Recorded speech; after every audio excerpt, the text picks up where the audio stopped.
उधर आसमां से किसी ने पुकारा, कहा बादलों से जुड़ो। इधर से ज़मीने किया एक इशारा, उड़ो और ऊंचे उड़ो। इरादों की टोली लिए साथ में, उजाले रचाने चली, न देश बनाने चली। If you think you will lose, you are lost, because success begins with the person's faith. जी हाँ बिल्कुल, जब ठान लिया ऊंची उड़ान का तो फिर कद क्या देखना आसमान का।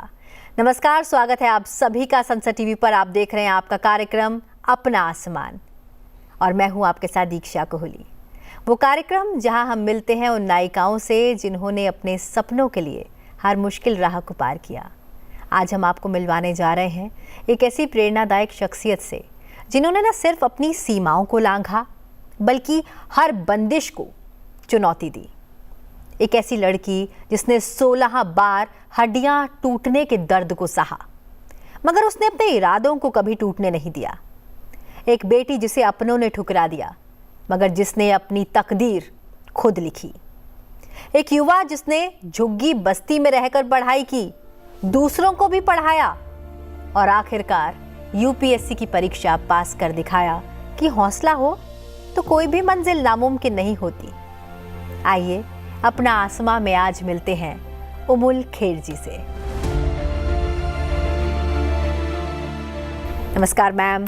नमस्कार, बहुत बहुत स्वागत है आपका। Thank you so much. IRS उमुल Kher, एक नई पहचान, लेकिन ये पहचान उस सपने से शुरू होती है जो सपना ये कहता था कि मुझे पढ़ना है, कुछ करना है और मैं कुछ भी कर सकती हूँ। लेकिन उस सपने के पीछे दर्द बहुत था। शुरुआत मैंने ऐसे ही की थी कि 16 बार हड्डियाँ टूटने का दर्द, अपनों के द्वारा ठुकराया जाना, लेकिन सपने का अडिग रहना। ये शुरुआत कैसे हुई उमुल मैम? ये संयोग था कि बहुत सारी विपरीत परिस्थितियाँ मेरे जीवन में मेरे बचपन के शुरुआत में आ गई थी कि मुझे एक जेनेटिक डिसऑर्डर है, that is called osteogenesis imperfecta.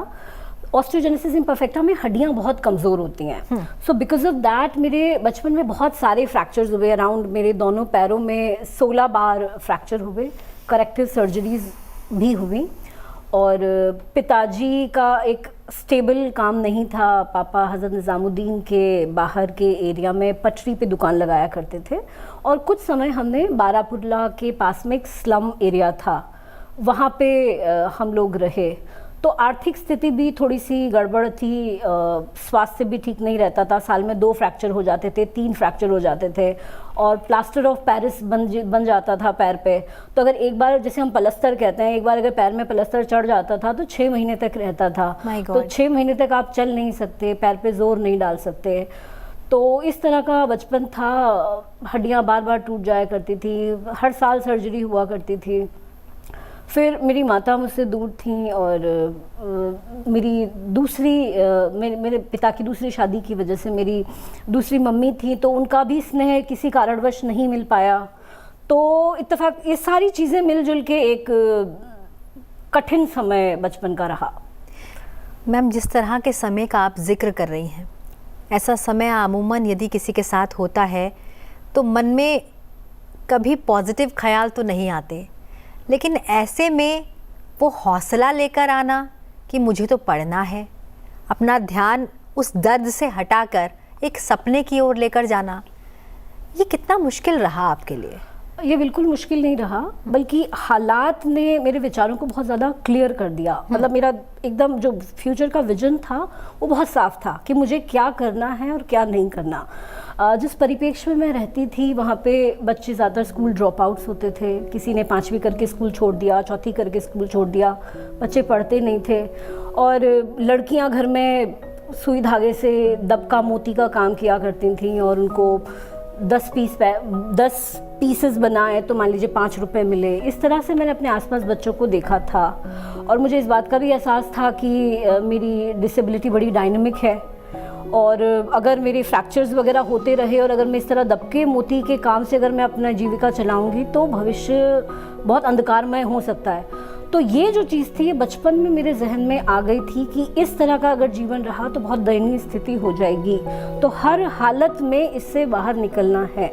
तो क्या तरीका हो सकता है, तो पढ़ाई एक ऐसा तरीका लगा, और पढ़ाई एक एश्योरेंस था कि अगर मैं अच्छे से मन लगा के पढ़ूं तो शायद मैं उस चीज़ से, वो जो एक निश्चिंत भविष्य नज़र आ रहा था कि आपको भी बड़े होकर इसी तरह का काम करना है, उससे मैं बाहर आ पाऊँ। तो वो एक लगन थी, एक वो डर था कि मैं भी कहीं उस सर्कमस्टांस में, सिचुएशन में ना फंस जाऊं। तो वो डर बहुत ज़्यादा एक मोटिवेटिंग फैक्टर रहा। उसने बड़ी क्लैरिटी दी, उसने छोटी छोटी चीज़ों में मुझे मोटिवेशन देखना सिखाया कि मैं छोटी सी किसी बात से बड़ी उमंग में भर जाती थी और फिर कई दिन तक अच्छे से पढ़ रहे हैं। जैसे फॉर एग्जांपल अगर किसी किताब में अगर मान लीजिए मैंने लाल बहादुर शास्त्री के बारे में पढ़ लिया कि लाल बहादुर शास्त्री भी विधवा माँ के बेटे थे और बचपन में उनके पास इतने पैसे नहीं होते थे कि वो नाव लेके जाएं और नदी पार करें, तो सर्दियों में भी वो गंगा पार करके स्कूल जाते थे और फिर किनारे उस तरफ पहुंच के कपड़े पहनते थे और विद्यालय जाते थे।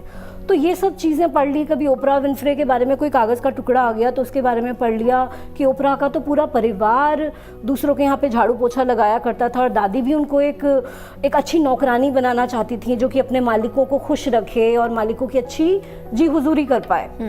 बट ओपरा ने फिर जिस तरह के मुकाम को समाज में पाया, तो ये सब इतने ज़्यादा आसपास प्रेरक प्रसंग होते थे कि बड़ी हिम्मत मिलती थी और लगता था कि हाँ डायरेक्शन सही है। अगर लाल बहादुर शास्त्री अगर कर सकते हैं, उनके लिए दिक्कत नहीं है। ओपरा विनफ्रे भी अब देखिए झाड़ू पोछा नहीं लगाती हैं, everybody knows in the world, तो हम भी कुछ कर सकते हैं। तो ये छोटी छोटी चीज़ों से उमंग में रहना, हिम्मत बंधा देना, ये बड़ी पॉजिटिव चीज़ रही। और अच्छा, ये तो हुई हमारी फिजिकल स्थिति कि हमारे शरीर में जान नहीं है लेकिन हम अपने सपनों के साथ जान भरने की कोशिश कर रहे हैं, हम अपना ध्यान एक तरफ लेकर जा रहे हैं, अपनी एकाग्रता एक तरफ लेकर जा रहे हैं। लेकिन दूसरा होता है हमारे आसपास के लोगों के ख्याल, उनके सोच। अगर हमारे घर में वो माहौल नहीं है कि हमें पढ़ने दिया जाए, क्योंकि एक स्पेसिफिक सोसाइटी में आने के बाद उसका प्रभाव बहुत पड़ने लगता है। उसके बाद जिस कॉलोनी में, जिस बस्ती में आप आ जाती हैं, वहाँ पर आने के बाद पूरी जो बस्ती है वहाँ के बच्चों को आप पढ़ाती हैं और उस तरीके से आप अपना घर भी चलाती हैं, परिवार का सपोर्ट बनती हैं। लेकिन परिवार ये नहीं चाहता कि अब आगे पढ़ाई होनी चाहिए, इसके बावजूद आप हौसले से नहीं डगमगाई, अडिग रही। क्या प्रेरित कर रहा था आपको निरंतर? देखिए, ये ठीक था कि मेरे परिवार में मुझे शुरू में सपोर्ट नहीं मिला और मेरे परिवार में क्लियर इंस्ट्रक्शंस थे कि आप 5वीं तक पढ़ाई करें, 5वीं बहुत होता है। और ज़्यादातर आसपास की बच्चियां और जो हमारी जो फैमिली थी उसमें भी लड़कियां 5th क्लास पढ़ के ड्रॉप आउट्स हो जाती थी। तो एक मानक था कि 5वां पढ़ के आप छोड़ दीजिए, बाद में सिलाई वगैरह सीखिए, बाकी काम वगैरह सीखिए। तो उसमें एक तो मैंने बताया कि मुझे अपने भविष्य को लेकर एक निश्चिंतता दिखानी थी, और एक उसमें एक बात ये भी होती है कि आपके पास जो सुविधाएं ईश्वर देता है वो 2 तरह की होती है। एक आपके पास आंतरिक संसाधन होते हैं और एक आपके पास बाहरी संसाधन होते हैं। तो बाहरी संसाधन मैं मानती हूँ कि एक अच्छे स्वस्थ शरीर में पैदा होना आपके बस की बात नहीं है। आप अपनी इच्छा से अपना शरीर नहीं चुन सकते, ये बाहरी संसाधन है। आपका शरीर भी बाहरी है, ईश्वर ने दिया, आपने अपने हिसाब से चूज नहीं किया। आपका परिवार वो सपोर्टिव होगा या नहीं होगा वो भी आपकी पहुंच से बाहर है, आप निर्धारित नहीं कर सकते। कई बार आपका समाज भी आप निर्धारित नहीं कर सकते। तो जो बाहरी चीज़ें होती हैं वो आपके जीवन की दिशा को निर्धारित ना करें। हमेशा ज़िंदगी में ये उद्देश्य रखिए कि मैं किस समाज में रहता हूँ वो समाज निर्धारित नहीं करेगा कि मुझे करना क्या है। मेरे परिवार का जो मानक रहा तो ज़रूरी नहीं है कि मैं उस मानक में ही दबके रह जाऊं, मैं अपने ऊंचे भी तो स्टैंडर्ड बना सकता हूं। तो इन सब बातों, तो ये रही बाहरी चीज़ें। और एक होता है आपकी अंदरूनी चीज़ कि आपका फोकस, आपका केंद्रण और आपका अपने ऊपर विश्वास कि मुझे ये करना है और ये स्टेप लगेंगे और इन स्टेप्स को करने के बाद में मैं अपनी इस मंजिल तक पहुंचूंगा और इस मंजिल को पहुंचने के बाद में मैं इस मंजिल तक पहुंचूंगा। तो छोटे छोटे टुकड़ों में आप बनाएं, तो ये है आपका आंतरिक संसाधन। तो जो भी आपका भविष्य निर्धारण हो, जो भी आप डिसीजन लें, वो केवल आंतरिक संसाधनों से ही पूरा हो सकता है। बाहरी संसाधनों का कोई मायने नहीं होता। मैं आपके इस माध्यम से ये वाली बात कहना चाहती हूँ, शायद एक बड़ा मुंह छोटे मुंह मतलब एक बहुत बड़ी बात हो सकती है कि आप माता पिता के सहयोग को कैसे नकार सकते हैं, आप समाज के सहयोग को कैसे नकार सकते हैं, आप आर्थिक परिस्थिति की सुदृढ़ता को कैसे मना कर सकते हैं, बट ये चीज़ें बाहरी हैं। इसका आपके ऊंचाई पे, आपकी उड़ान का इससे कोई संबंध नहीं होता। लेकिन एक 8वीं क्लास की बच्ची के लिए आज के दौर में भी अगर मैं कहूँ, ये कदम उठा लेना कि मेरे लिए, मेरे सपनों को पूरा करने के लिए अगर मैं घर के बाहर भी कदम रख जाऊँ, अगर परिवार को छोड़ भी दूँ, तो मैं वो कर सकती हूँ, ये करेज कैसे आई? ये मैं वही बात कहती हूँ कि कई बार डर आपकी सबसे बड़ी एसेट होती है, कि जो आपके मन में एक भय है कि ये नहीं होना चाहिए, और उस जो सर्कमस्टांस आप नहीं चाहते उसके लिए you take extra mile and you make sure कि वो लम्हा आपके जीवन में ना आए। तो जब ये परिवार में डिस्कशन हुआ कि तुमने 8वीं पढ़ ली, 8वीं मैंने अमर ज्योति चैरिटेबल ट्रस्ट नाम का एक स्पेशल स्कूल है कड़कड़डुमा में, वहाँ से मैंने 8वीं की। तो फिर ये था कि अब नए स्कूल में एडमिशन नहीं होगा, 8वीं पढ़ ली वो काफ़ी है। तो ये मुझे पता था कि अगर 8वीं पढ़ ली तो फिर बहुत भविष्य भयानक हो सकता है। तो काफ़ी मनाने की कोशिश की, काफ़ी रिक्वेस्ट की कि जाने दीजिए, नहीं परमिशन मिली।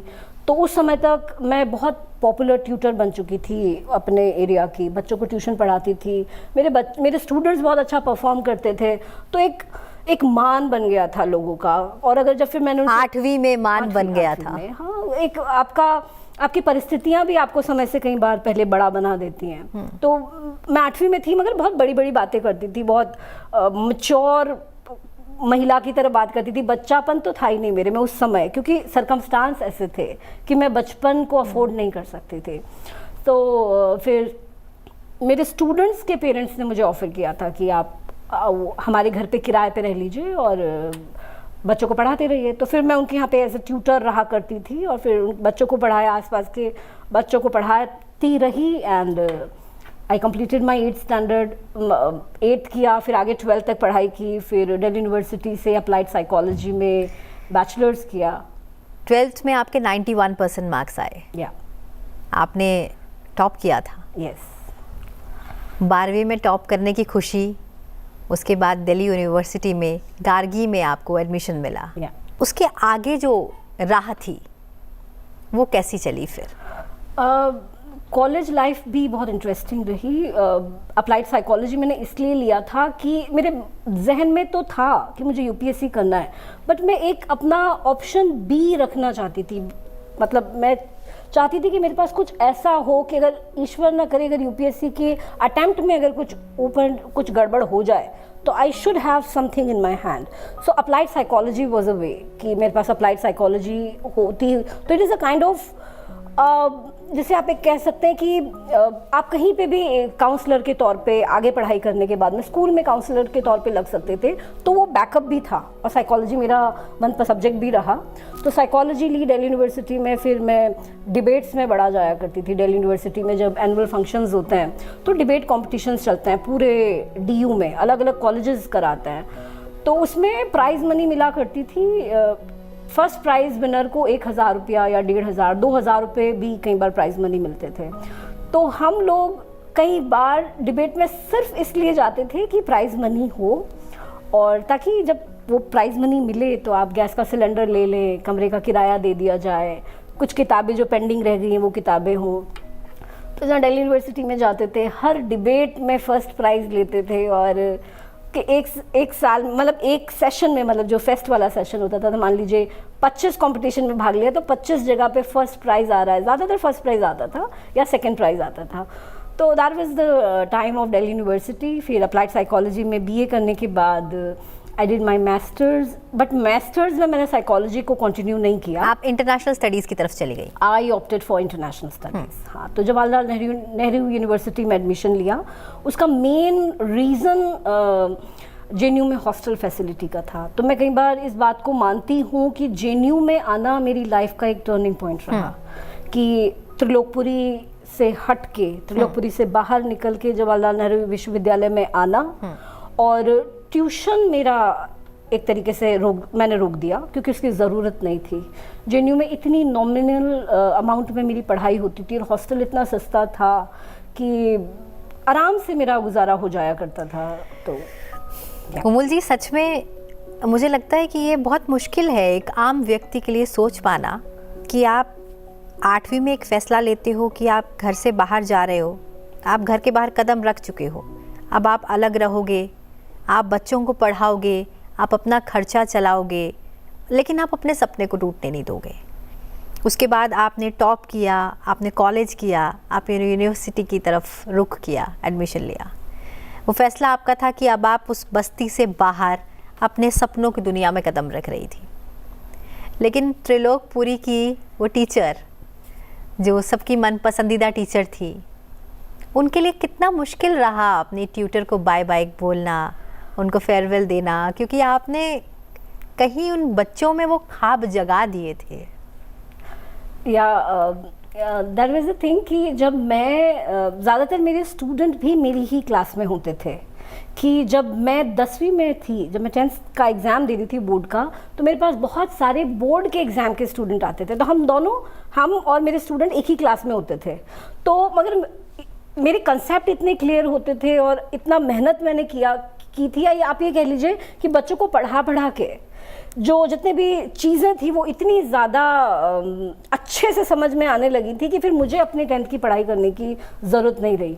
तो मेरे स्टूडेंट मेरे एजमेट हुआ करते थे और एक मेरा बड़प्पन होता था कि मैं उन्हें कभी इस बात का एहसास नहीं होने देती थी कि हम एक ही क्लास में पढ़ते हैं।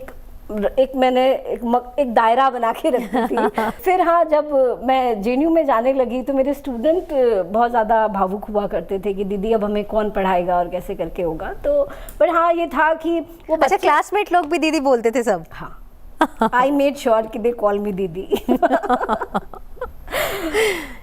फिर उसके बाद जब आपने जेएनयू में एडमिशन ली, इंटरनेशनल स्टडीज़ आपने किया, उसके बाद इंटरनेशनल स्टडीज़ में मैंने एमए किया और I was associated with Indian disability movement for a long time. मेरी पढ़ाई भी मैंने जैसे आपको बताया स्पेशल स्कूल में हुई। मैंने अपनी प्राइमरी स्कूलिंग जो है आईटीयू में, there is a school that's called Deen Dayal Upadhyay institute of physically handicapped. पहले वहाँ आईटीयू में एक स्कूल भी होता था 5वीं कक्षा तक के बच्चों के लिए, and that was a special school. So I completed my 5th standard from there. 5वीं तक मैंने वहाँ पढ़ाई की। उसके बाद में 8वीं में मैंने अमर ज्योति चैरिटेबल ट्रस्ट में पढ़ाई की। तो उसका एक बहुत पॉजिटिव इम्पैक्ट मुझ पे ये हुआ कि I got very comfortable with my disability identity. इसका फॉल आउट भी हो सकता था कि मेरा कॉन्फिडेंस एकदम कम हो जाता और मैं डिसेबिलिटी की अपनी आइडेंटिटी को अपने ऊपर बहुत ज़्यादा हावी कर लेती, बट ऐसा हुआ नहीं। I got comfortable with that कि मैंने अपनी डिसेबिलिटी को कभी छुपाने की कोशिश नहीं की, कभी डिफेंसिव नहीं हुई। दिव्यांगता was never a factor for me. I never मतलब उस चीज़ पे मेरा कभी इतना टाइम मुझे मिला ही नहीं कि मैं बैठूँ ध्यान दूँ कि अच्छा मैं दिव्यांग हूँ या मुझे बस डिसेबिलिटी है। But I use to be careful कि जब मैं चल रही हूँ तो ध्यान रखूँ कि गिरूँ ना, क्योंकि अगर मैं गिर गई तो फ्रैक्चर हो जाएगा। So it was just that. लेकिन 2012 में एक सेटबैक हुआ। आप जो एक नॉर्मल लाइफ जी रही थी, उसके बाद वो कुछ समय के लिए व्हीलचेयर लाइफ हो गई। वो एक टर्निंग पॉइंट भी रहा लाइफ में। या that can be called as a turning moment, because जब 2012 में मेरा फ्रैक्चर हुआ तो उस टाइम तक मैं अपने यूपीएससी का जो मेरा लक्ष्य था वो थोड़ा सा मेरी पीएचडी के रिसर्च में थोड़ा सा बैक स्टेज लेता जा रहा था। एंड आई वाज थिंकिंग कि मैं रिसर्च के क्षेत्र में आगे बढ़ती हूँ और पहले मैं कुछ रिसर्च पेपर्स लिखूंगी, इंटरनेशनल कॉन्फ्रेंसेस में भाग लूँगी। यूपीएससी का था कि हाँ बाद में कर लेंगे। But the moment I got fracture in 2012 I got back on my track कि नहीं, मैं अपनी जो एम्प्लॉयमेंट है, जो मेरा आत्मनिर्भरता है रोज़गार से संबंधित, उसको मैं डिले नहीं कर सकती। So I have to take decision. और जो मेरा रिसर्च की जो एक महत्वाकांक्षा थी कि हाँ मैं बहुत बड़ी रिसर्चर कहलाऊँ और मेरे रिसर्च पेपर्स को लोग दुनिया में पढ़ें, उस चीज़ को मैंने होल्ड बैक किया। And then I got my mind कि I should start preparing for UPSC exam. So in between I went to some countries, मैंने अलग कुछ देशों में पर्सन्स विद डिसेबिलिटी का प्रतिनिधित्व किया, युवा पर्सन्स विद विकलांग जनों का किया प्रतिनिधित्व। अलग अलग इंटरनेशनल कॉन्फ्रेंसेज होते थे, सेमिनार्स वगैरह होते थे, कुछ तो बहुत इम्पॉर्टेंट थे। The people who are associated with disability movement might know कि एशियन स्ट्रेटजी जो एशिया पैसिफिक रीजन में एक बहुत महत्वपूर्ण डॉक्यूमेंट माना जाता है, जो 2012 में करीब साइन हुआ था, जिसमें ये वाली बात कही जाती है कि एशिया पैसिफिक के जो देश हैं वो डिसेबिलिटी से संबंधित जो अपने गोल्स हैं, अपने जो लैंडमार्क्स हैं डेवलपमेंट के, वो निर्धारित करेंगे अपने आप। वो बाहरी किसी देश से या किसी विकसित देश की कॉपी को अपने ऊपर रेप्लिकेट करने की कोशिश नहीं करेंगे। So in that Asian strategy conferences, Ban Ki Moon, Mister Ban Ki Moon जो कि यूनाइटेड नेशंस के जनरल सेक्रेटरी भी थे उस समय, वो भी आए थे। तो मैं इंडिया का प्रतिनिधित्व कर रही थी, भारतीय युवाओं का प्रतिनिधित्व कर रही थी साउथ कोरिया में। तो डिसेबिलिटी मूवमेंट काफ़ी हद तक भी चल रहा था, मेरा रिसर्च चल रहा था, बट एज यू टोल्ड कि that was a kind of slight turning point. Fracture के बाद में आई रियलाइज्ड कि ये चीज़ें थोड़ा अलग जा रही है, मुझे नौकरी इमीडिएटली चाहिए।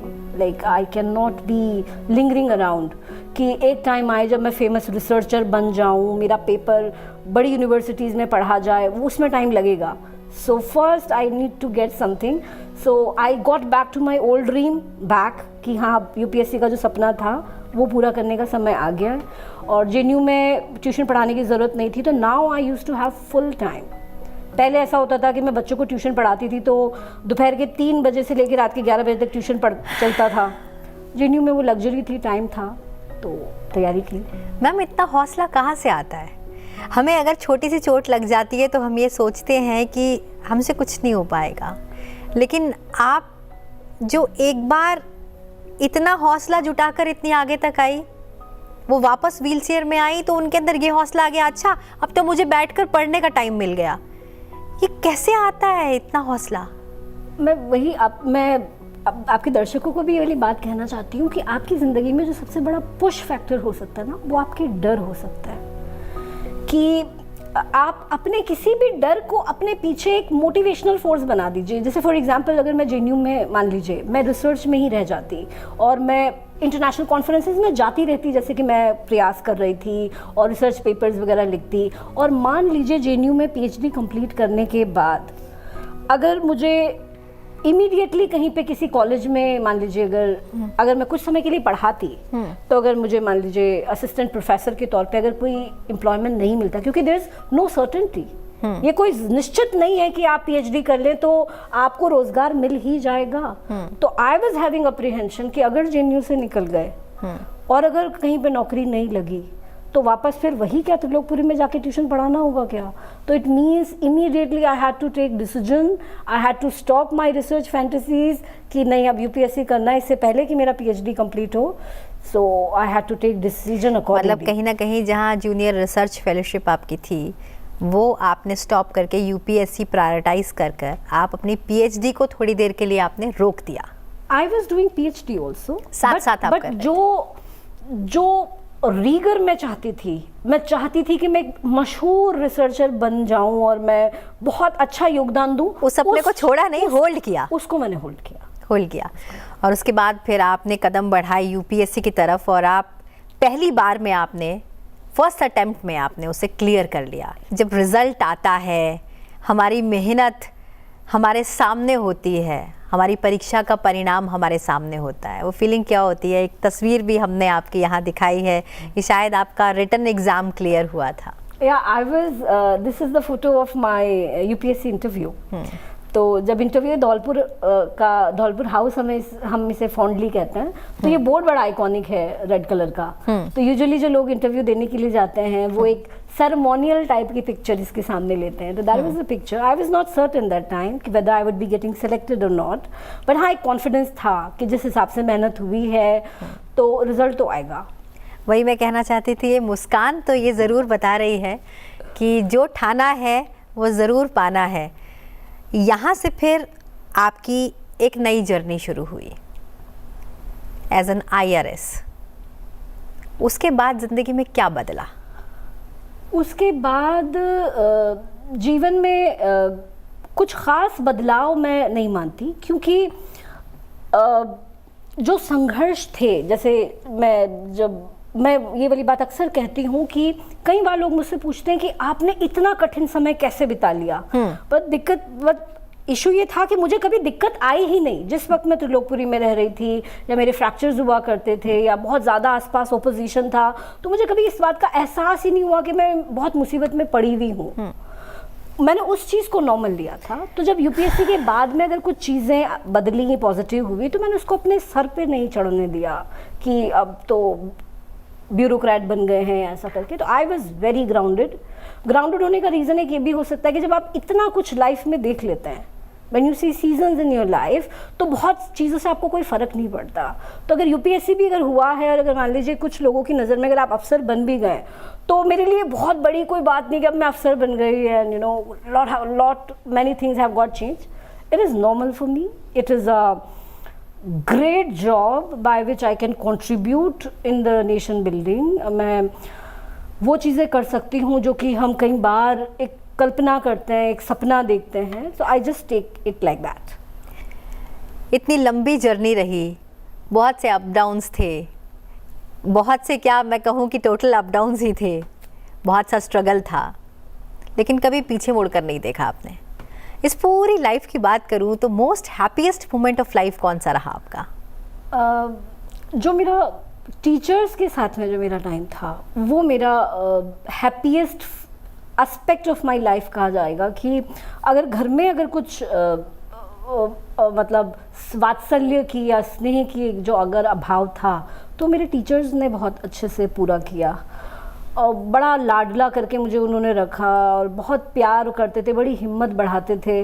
तो अगर मैं अपने टीचर्स को भी अगर कहती थी कि मैं बड़े होके यूपीएससी करना चाहती हूँ और अफसर बनना चाहती हूँ, तो उनकी आंखों में मुझे भरोसा दिखता था, और वो कहते थे कि हाँ बेटा हो जाएगा। तो वो जो चीज़ है उसको I just reflect back and get filled with positivity and love, कि मेरे टीचर्स ने मुझे कितने प्यार से रखा।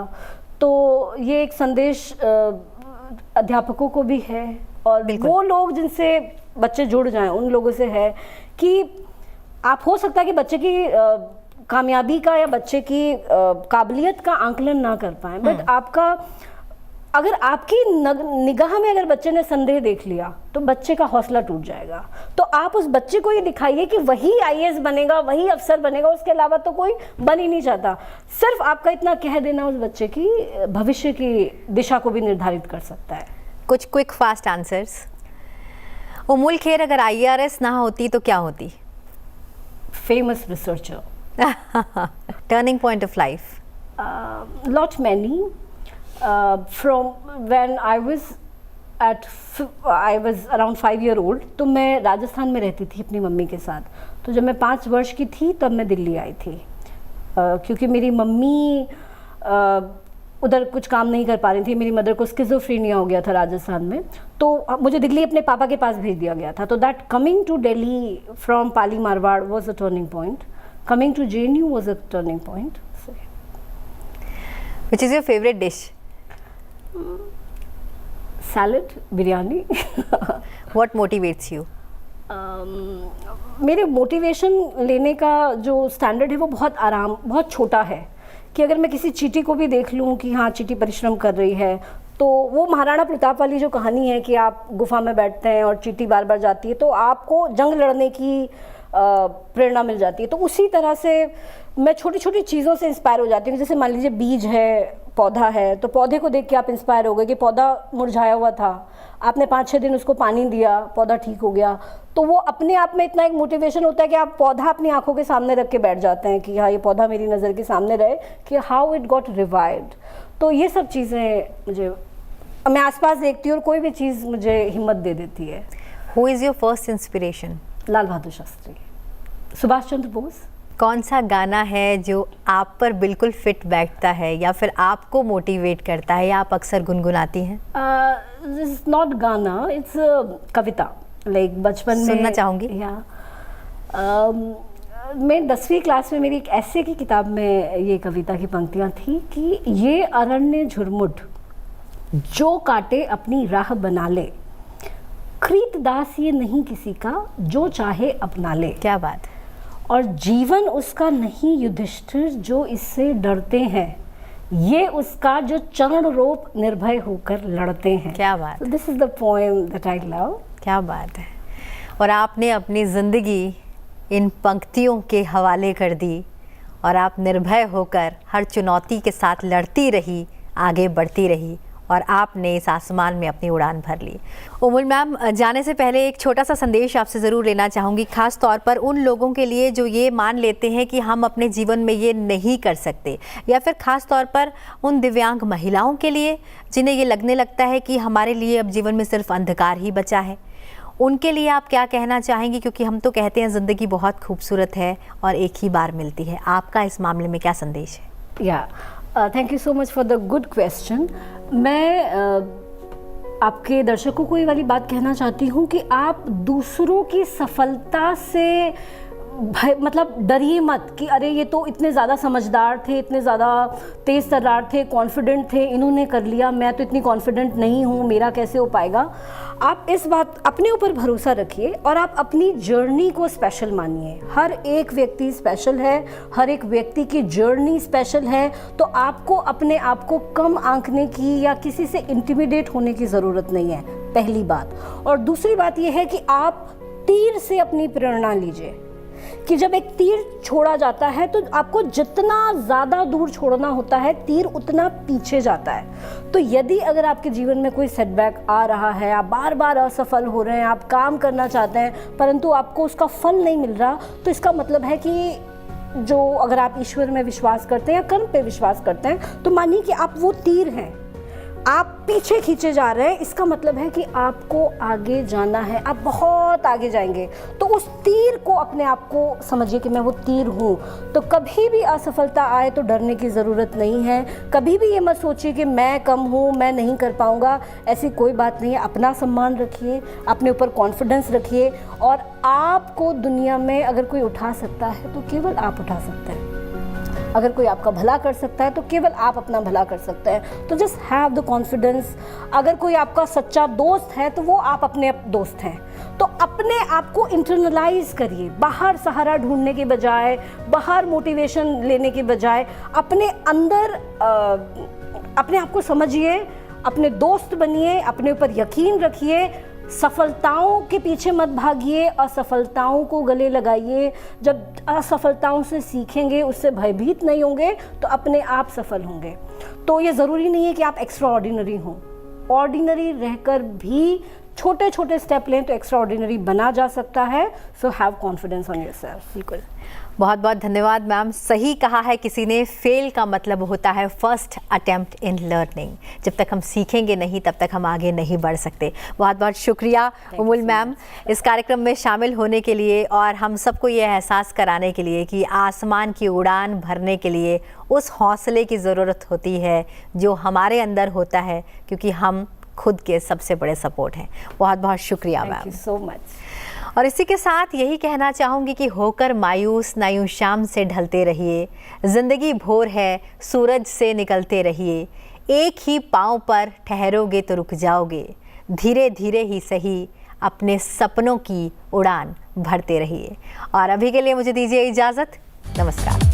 उधर आसमां से किसी ने पुकारा, कहा बादलों से जुड़ो, इधर से ज़मीन ने किया एक इशारा, उड़ो और ऊंचे उड़ो, इरादों की टोली लिए साथ में उजाले रचाने चली, मैं देश बनाने चली।